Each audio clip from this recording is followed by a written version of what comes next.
하늘의 문을 여는 기도. 역대하 6장 12절에서 25절 말씀. 솔로몬이 여호와의 제단 앞에서 이스라엘의 모든 회중과 마주서서 그의 손을 펴니라. 솔로몬이 일찍이 노수로 대를 만들었으니 길이가 5규빗이요 너비가 5규빗이요 높이가 3규빗이라. 뜰 가운데 두었더니 그가 그 위에 서서 이스라엘의 모든 회중 앞에서 무릎을 꿇고 하늘을 향하여 손을 펴고 이르되 이스라엘의 하나님 여호와여, 천지의 주와 같은 신이 없나이다. 주께서는 온 마음으로 주의 앞에서 행하는 주의 종들에게 언약을 지키시고 은혜를 베푸시나이다. 주께서 주의 종 내 아버지 다윗에게 허락하신 말씀을 지키시되 주의 입으로 말씀하신 것을 손으로 이루심이 오늘과 같으니이다. 이스라엘의 하나님 여호와여, 주께서 주의 종 내 아버지 다윗에게 말씀하시기를 내 자손이 그들의 행위를 삼가서 내가 내 앞에서 행한 것 같이 내 율법대로 행하기만 하면 내게로부터 나서 이스라엘 왕 위에 앉을 사람이 내 앞에서 끊어지지 아니하리라 하셨사오니 이제 다윗을 위하여 그 허락하신 말씀을 지키시옵소서. 그런즉 이스라엘 하나님 여호와여, 원하건대 주는 주의 종 다윗에게 하신 말씀이 확실하게 하옵소서.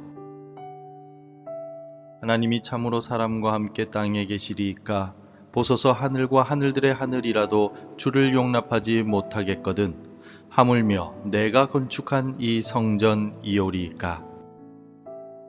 그러나 나의 하나님 여호와여, 주의 종의 기도와 간구를 돌아보시며 주의 종이 주 앞에서 부르짖는 것과 비는 기도를 들으시옵소서. 주께서 전에 말씀하시기를 내 이름을 거기에 두리라 하신 곳 이 성전을 향하여 주의 눈이 주야로 보시오며 종이 이곳을 향하여 비는 기도를 들으시옵소서. 주의 종과 주의 백성 이스라엘이 이곳을 향하여 기도할 때에 주는 그 간구함을 들으시되 주께서 계신 곳 하늘에서 들으시고 들으시사 사하여 주옵소서. 만일 어떤 사람이 그의 이웃에게 범죄함으로 맹세시킴을 받고 그가 와서 이 성전에 있는 주의 제단 앞에서 맹세하거든 주는 하늘에서 들으시고 행하시되 주의 종들을 심판하사 악한 자의 죄를 정하여 그의 행위대로 그의 머리에 돌리시고 공의로운 자를 의롭다 하사 그 의로운 대로 갚으시옵소서. 만일 주의 백성 이스라엘이 주께 범죄하여 적국 앞에 패하게 되므로 주의 이름을 인정하고 주께로 돌아와서 이 성전에서 주께 빌며 간구하거든 주는 하늘에서 들으시고 주의 백성 이스라엘의 죄를 사하시고 그들과 그들의 조상들에게 주신 땅으로 돌아오게 하옵소서. 성도 여러분, 오늘 우리는 기도의 자리로 부름받았습니다. 그런데 오늘 이 새벽에 드리는 우리의 기도는 과연 어디를 향하고 있으며 무엇에 근거하고 있습니까? 오늘 말씀을 통해 우리의 기도가 하나님의 신실하신 약속 위에 굳건히 서는 은혜가 있기를 소망합니다. 먼저 기도가 한 여인의 인생과 한 민족의 역사를 어떻게 바꾸었는지 성경의 한 이야기로 오늘 설교의 문을 열고자 합니다. 사무엘상 1장에는 한나라는 한 여인이 등장합니다. 그녀는 남편 엘가나의 지극한 사랑을 받았지만 자식이 없다는 깊은 슬픔과 아픔 속에 살아가고 있었습니다. 더구나 남편의 다른 아내였던 분인나는 자녀를 낳았다는 이유로 한나를 심하게 격분시키며 조롱하였습니다. 그 고통이 얼마나 컸던지 한나는 먹지도 못하고 울기만 했습니다. 세상의 그 어떤 위로도 그녀의 텅 빈 마음을 채울 수가 없었습니다. 바로 그때 한나는 자신의 문제를 끌어안고 세상으로 나아가지 않았습니다. 한나는 하나님의 집 실로의 성전에 올라가 하나님 앞에 자신의 마음을 쏟아 놓았습니다. 한나의 애통해하는 마음과 간절한 기도를 보신 하나님께서는 한나에게 사무엘이라는 아들을 주셨습니다. 한나는 하나님께서 반드시 응답하시는 분이시며 자신의 문제를 해결하시는 분이심을 확신하였습니다. 그래서 모든 슬픔과 애통을 하나님 앞에 쏟아 놓았던 것입니다. 오늘 우리의 기도도 한나의 기도와 같이 응답하시는 하나님을 붙드는 기도가 되기를 바랍니다. 오늘 우리가 읽은 본문에서 기록된 장엄한 기도를 온전히 이해하기 위해서는 시간을 거슬러 올라가 솔로몬의 아버지 다윗의 시대로 가보아야만 합니다. 모든 위대한 이야기에는 그 시작이 있듯이 솔로몬의 성전 봉헌 기도 역시 다윗의 뜨거운 마음에서부터 시작이 되었습니다. 사무엘하 7장 말씀을 보면 다윗은 주변의 모든 대적을 물리치고 나라가 평안해졌을 때 한 가지 마음에 큰 부담감을 느끼게 됩니다. 그래서 다윗은 나단 선지자에게 이렇게 말합니다. 볼지어다 나는 백향목궁에 살거늘 하나님의 궤는 휘장 가운데에 있도다. 다윗은 자신이 화려하고 견고한 왕궁에 사는 동안 하나님의 임재를 상징하는 언약궤는 여전히 초라한 천막 안에 머물러 있는 것을 매우 안타깝게 여겼습니다. 그래서 그는 자신의 왕권과 능력을 총동원하여 하나님을 위한 영원한 집, 즉 성전을 건축하고 싶은 뜨거운 소원을 품게 되었습니다. 이 같은 모습은 하나님을 향한 다윗의 지극한 사랑과 경외심의 표현이었습니다. 그리고 오늘 본문의 주인공인 솔로몬은 바로 그 다윗 언약의 1차적인 성취자로 역사에 등장하였습니다. 솔로몬은 아버지 다윗의 유언과 하나님의 약속을 따라 왕위에 오른 지 4년째 되던 해부터 성전 건축이라는 대역사를 시작하여 7년이라는 긴 세월 동안 온 힘을 다해 마침내 성전을 완공합니다. 그리고 오늘 본문은 바로 그 영광스러운 성전 봉헌식의 절정에서 솔로몬이 온 이스라엘 회중이 지켜보는 가운데 하나님께 드리는 장엄하고도 겸손한 기도의 내용입니다. 솔로몬의 기도를 깊이 묵상해 보면 그의 마음 중심에 무엇이 있었는지 분명히 알 수 있습니다. 솔로몬은 이 위대한 건축물이 자신의 지혜나 능력 혹은 이스라엘 백성의 헌신으로 이루어졌다라고 조금도 생각하지 않았습니다. 그는 기도 가운데 무려 3번에 걸쳐 이렇게 고백합니다. 주께서 주의 입으로 말씀하신 것을 손으로 이루심이 오늘과 같으니이다. 솔로몬은 철저하게 이 모든 영광을 하나님께 돌리고 있습니다. 성전 건축은 인간의 업적이 아니라 하나님의 신실하신 약속이 하나님의 전능하신 능력으로 성취된 사건임을 온 천하에 선포하고 있는 것입니다. 이것은 나의 공로, 나의 헌신, 나의 수고가 아니라 오직 하나님의 은혜라는 고백입니다. 티끌과 같고 그림자 같은 인생이 영원하신 하나님의 일에 참여하게 된 것 자체가 가장 큰 은혜임을 솔로몬은 잘 알았던 것입니다. 이제 이 성전은 더 이상 단순한 건물이 아닙니다. 이곳은 하나님의 약속이 성취된 역사의 현장이며 이스라엘 백성이 하나님을 만나고 하나님의 음성을 듣고 죄를 용서받으며 삶의 모든 문제에 대한 응답을 받는 기도의 중심지가 될 것입니다. 솔로몬의 기도는 바로 이 성전이 앞으로 이스라엘 역사 속에서 어떤 역할을 감당해야 하는지에 대한 영적인 선포이기도 합니다. 이제 오늘 본문의 첫 번째 핵심 구절인 14절 말씀을 함께 살펴보겠습니다. 솔로몬은 이스라엘의 모든 회중 앞에서 노수로 만든 단상 위에 서서 하늘을 향하여 손을 펴고 무릎을 꿇었습니다. 한 나라의 절대 군주가 만왕의 왕이신 하나님 앞에 자신을 낮추어 드리는 가장 겸손한 자세입니다. 그리고 그의 입에서 터져나온 첫 고백은 하나님의 성품에 대한 위대한 찬양이었습니다. 이르되 이스라엘의 하나님 여호와여 천지의 주와 같은 신이 없나이다. 주께서는 온 마음으로 주의 앞에서 행하는 주의 종들에게 언약을 지키시고 은혜를 베푸시나이다. 솔로몬의 기도는 하나님의 위대한 성품에 집중하고 있습니다. 우리 하나님은 언약을 지키시고 은혜를 베푸시는 하나님이십니다.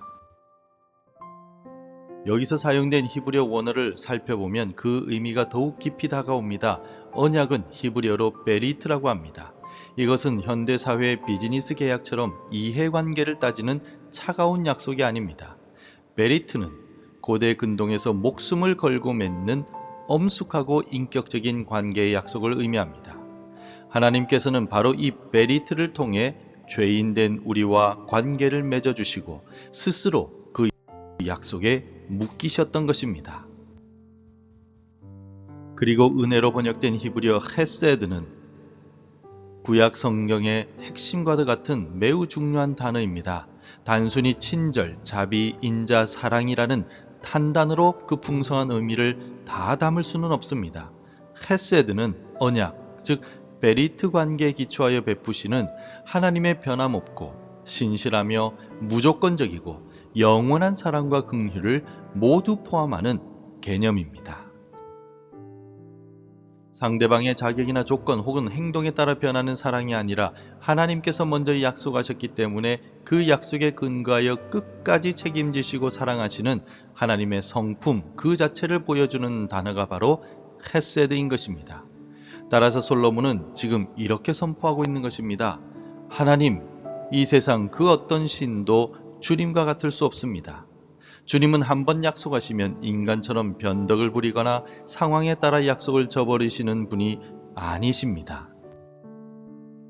주님은 스스로 맺으신 그 생명의 언약인 베리트에 근거하여 우리가 비록 연약하고 부족하여 넘어질 때라도 신실하고 영원한 사랑으로 우리를 끝까지 붙드시고 약속을 이루시는 신실하신 분이십니다. 이 고백은 솔로몬이 성전 건축이라는 위대한 과업을 이루고 난 뒤에 깨달은 신앙의 고백이었습니다. 솔로몬의 이 고백이 오늘 우리의 고백이 되기를 바랍니다.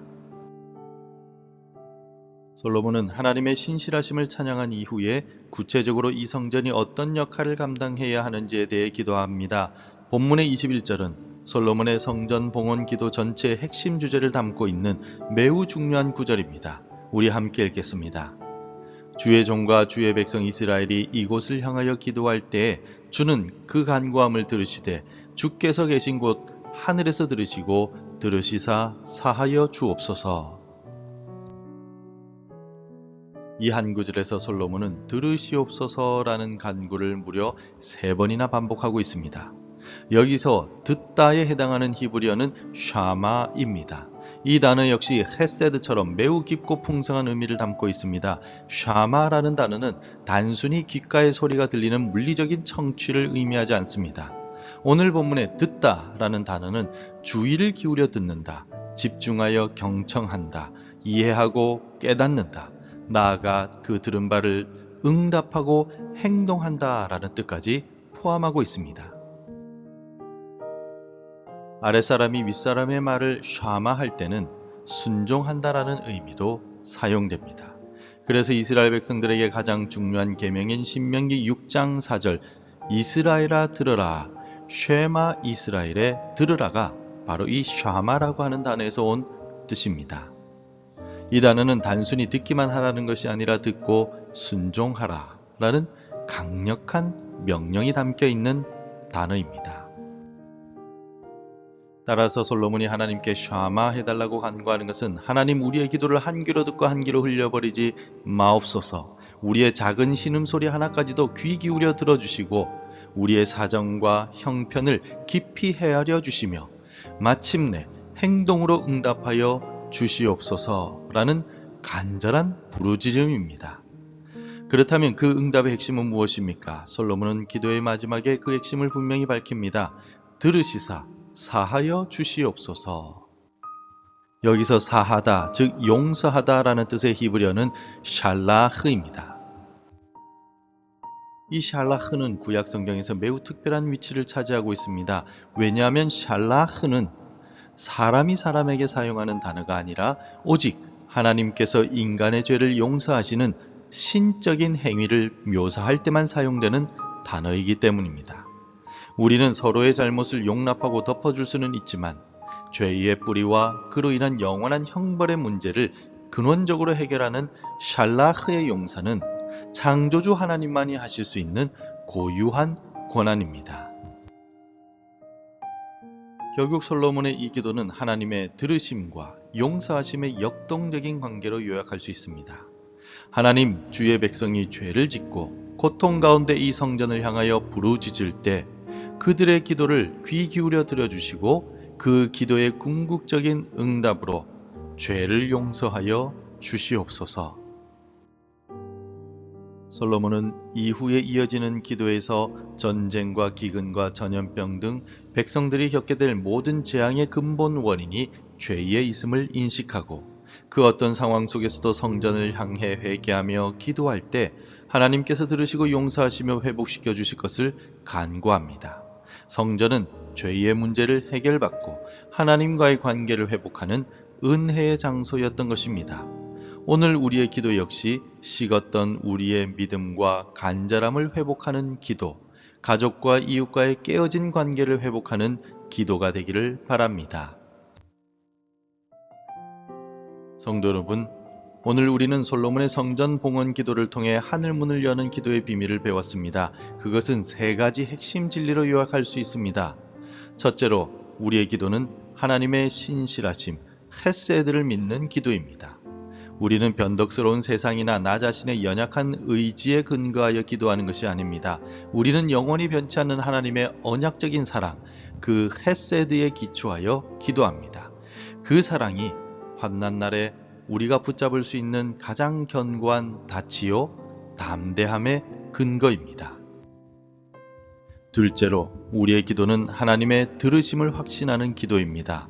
우리의 기도는 결코 허공을 치는 메아리가 아닙니다. 하늘에 계신 우리 아버지께서는 우리의 작은 신음소리 하나까지도 귀 기울여 들으시고 가장 선한 때에 가장 좋은 것으로 응답해 주십니다. 때로는 우리의 생각과 다른 방식으로 응답하실지라도 하나님의 응답은 언제나 옳고 선하시다는 것을 신뢰해야 합니다. 마지막으로 우리의 삶은 하나님의 용서하심을 힘입어 살아가는 삶입니다. 우리는 참 성전이요 영원한 대제사장이신 예수 그리스도의 보혈을 힘입어 하나님의 완전한 용서를 받은 사람들입니다. 그러므로 더 이상 과거의 죄책감에 매여 사는 것이 아니라 용서받은 자의 기쁨과 자유를 누리며 날마다 담대히 은혜의 보좌 앞으로 나아가야만 합니다. 사랑하는 성도 여러분, 이 새벽 솔로몬의 기도를 통해 우리에게 주어진 이 놀라운 기도의 특권을 다시 한번 굳게 붙잡으시기 바랍니다. 하나님의 헤세드를 의지하고 하나님의 샤마를 확신하며 그리스도 예수 안에서 주어진 샬라흐의 은혜를 누리십시오. 그리하여 우리의 모든 삶이 하늘 문을 여는 기도가 되고 하나님의 살아계심을 증거하는 축복의 통로가 되기를 간절히 소망합니다. 기도하겠습니다. 언약을 지키시고 은혜를 베푸시는 신실하신 하나님 아버지, 오늘 말씀을 통해서 기도의 특권이 얼마나 크고 놀라운 것인지 다시 깨닫게 하시니 감사합니다. 세상의 약속은 변하고 우리의 마음은 흔들릴지라도 영원히 변치 않는 주님의 사랑에 근거하여 기도하게 하옵소서. 우리의 작은 신뢰도 귀 기울여 들으시고 참 성전 되신 예수 그리스도의 보혈을 의지하여 나아갈 때마다 죄 사함의 은혜와 하늘의 능력을 더딥혀 주옵소서. 예수님의 이름으로 기도드립니다. 아멘. 계속해서 함께 기도해 주시기 바랍니다. 하나님의 신실하심을 믿고 기도하게 하소서. 참된 성전이신 예수님을 의지하여 기도하게 하소서. 우리의 삶이 기도의 거룩한 성전이 되게 하옵소서. 하나님의 말씀으로 하루를 시작하는 은혜를 주옵소서.